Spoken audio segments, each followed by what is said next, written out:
Hello everyone, this is Donna Bell from Shabby, Chic, Pretty and Sweet, and today I am working on some slow stitching.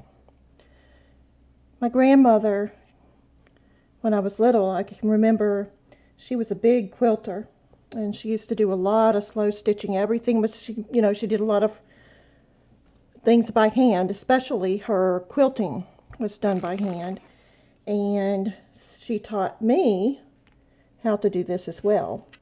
I'm going to just clip this off right quick, right up here. So it was too long. Get that in the place where I want it. So I've got all my fabrics lined up where I want them and laid out, and now I'm ready to stitch. You always want to make sure that your fabric flows. Even if you're making a quilt, you want your fabric to flow. If you're going with pastel colors, keep with the pastel colors. If you're going with jewel tones, keep with the jewel tones. If you're going with earth tones, try to keep with the earth tones, because it does make a difference in the flow and how the finished product looks. So this is a journal cover that I'm working on. And I've got my embroidery thread. I'm using pink, my favorite color, of course. And I have most of these are vintage fabrics, but not all. And I had a vintage napkin that had some hand crocheted lace around the edges. So that's what I'm using for my base. Okay. And I'm going to hand stitch all of this down, and then, or some call it slow stitch. I call it hand stitch because you're doing it by hand. I think the correct term is hand stitching, and that's what I'm going to do. But I may be wrong about the term, so don't quote me on that. But that's what I've always heard it called, is hand stitching. So let's get started. I'm just going to start right here. I'm going to come up right here with my needle.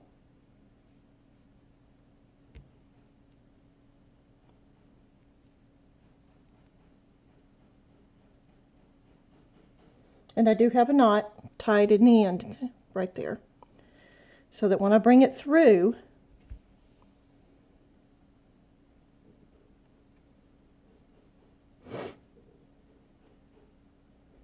okay, now what you want to do, and I have that doubled right there because my napkin was a little bit bigger than what I wanted, but I didn't want to lose my stitching here, so but it's not going to show in the end. And of course this is a dull needle. I need some new needles, but it'll do the job.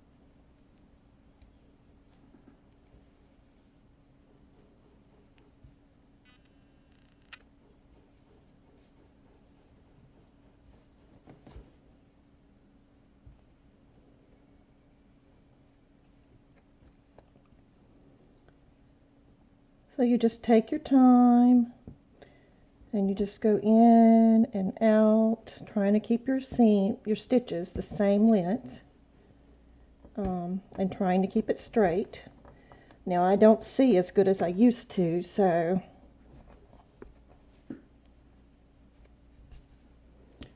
it may not be perfectly straight.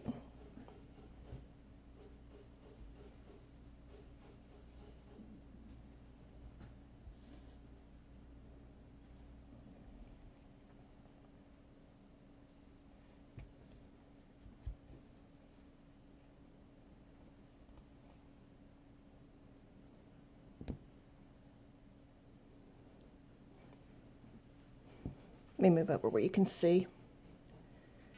You just one stitch at a time, making sure you keep them even and try to keep them the same length, and just take your time and it'll come out nice.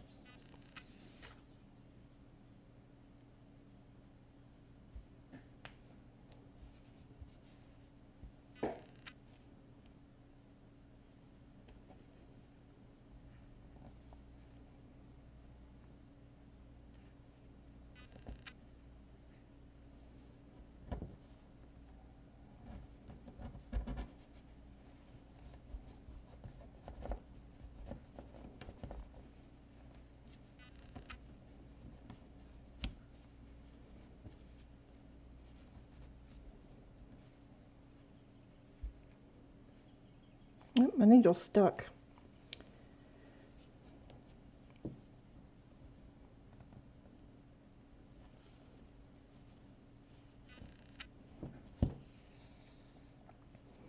There we go.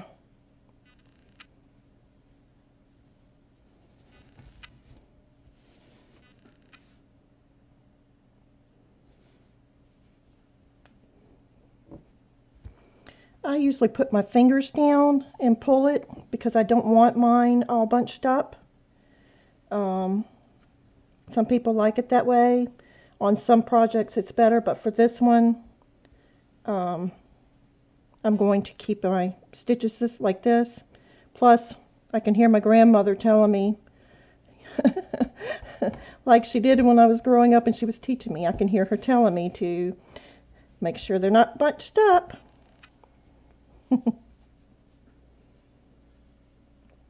I miss my grandmother. She died when I was 13, I think. But I spent a lot of time with her.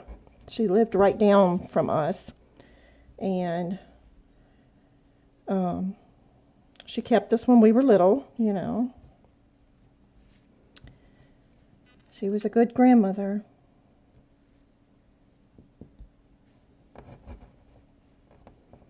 But she taught me how to quilt, and all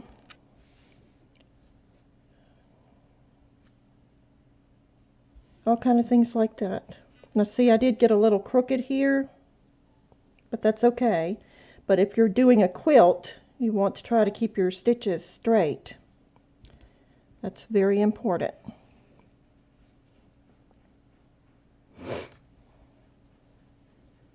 And believe you me, these quilting ladies, they will let you know.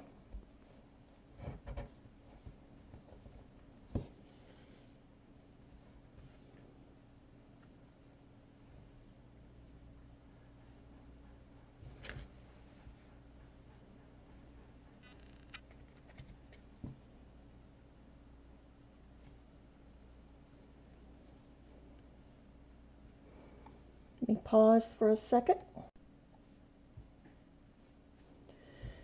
Okay.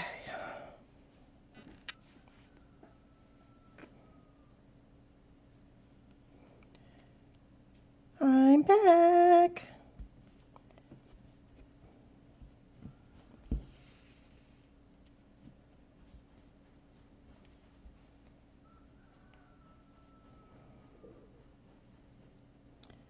My grandmother, when I was little, she would sit on her couch, and my brothers and I would be playing, and she'd be sitting there cutting out her quilt squares, kind of like these, and hand stitching them together. And I would sit and I would watch, and she would tell us stories from her childhood as she was doing these quilts, you know.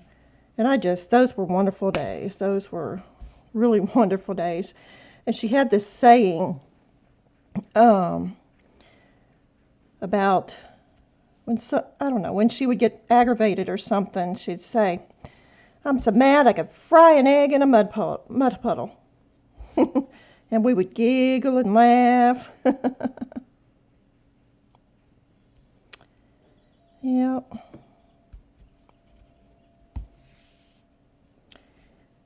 She grew all her own vegetables and preserved them every year up until she was, I don't know, I think she was 76 when she died. She was in her 70s. But she was going. She would get out and work in her garden and all that stuff. Right up until the day she had the heart attack.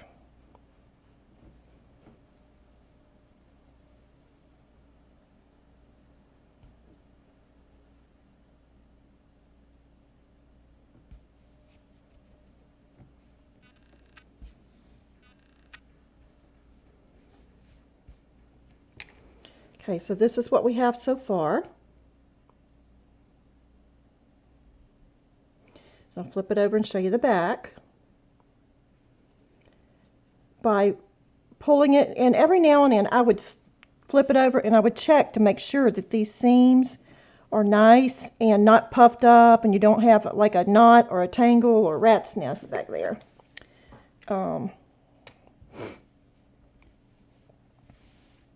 Let's see, what color did I have on here next?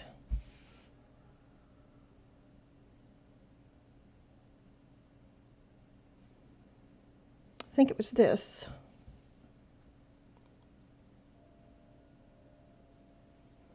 Flip it around like this.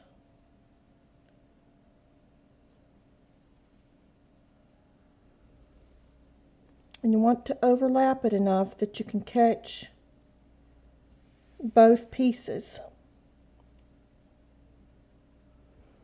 Being sure to keep this straight down here.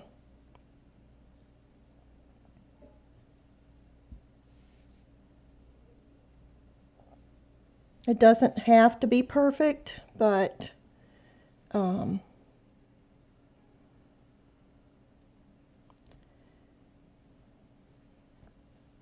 does work better.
In and out, just being very careful to keep those stitches even and the same.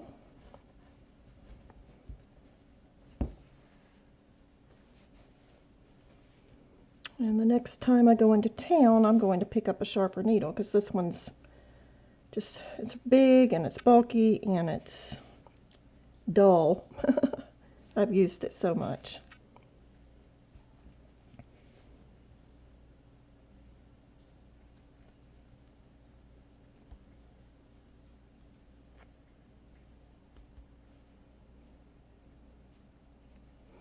So you can see here how I'm keeping those stitches even and the same length.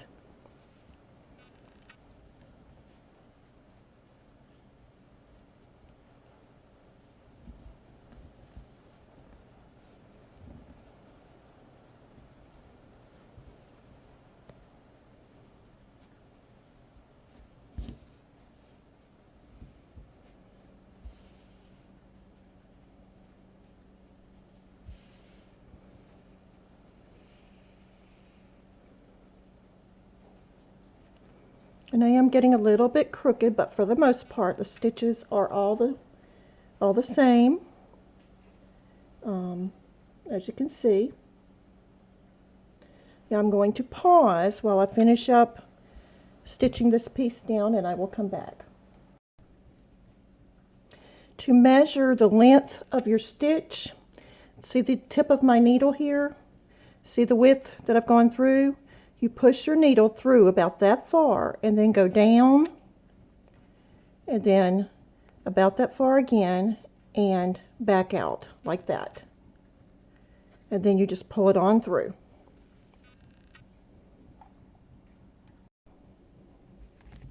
Okay, now we have that stitched all nice and pretty. Our first piece is completely stitched down, and I'll flip it over so you can see the other side, and you can see that it's nice and straight. The stitches are pretty much all the same length. We do have some puckering where the stitches were, but that's okay. So that's what we have. We have our first piece done, and that is episode 1.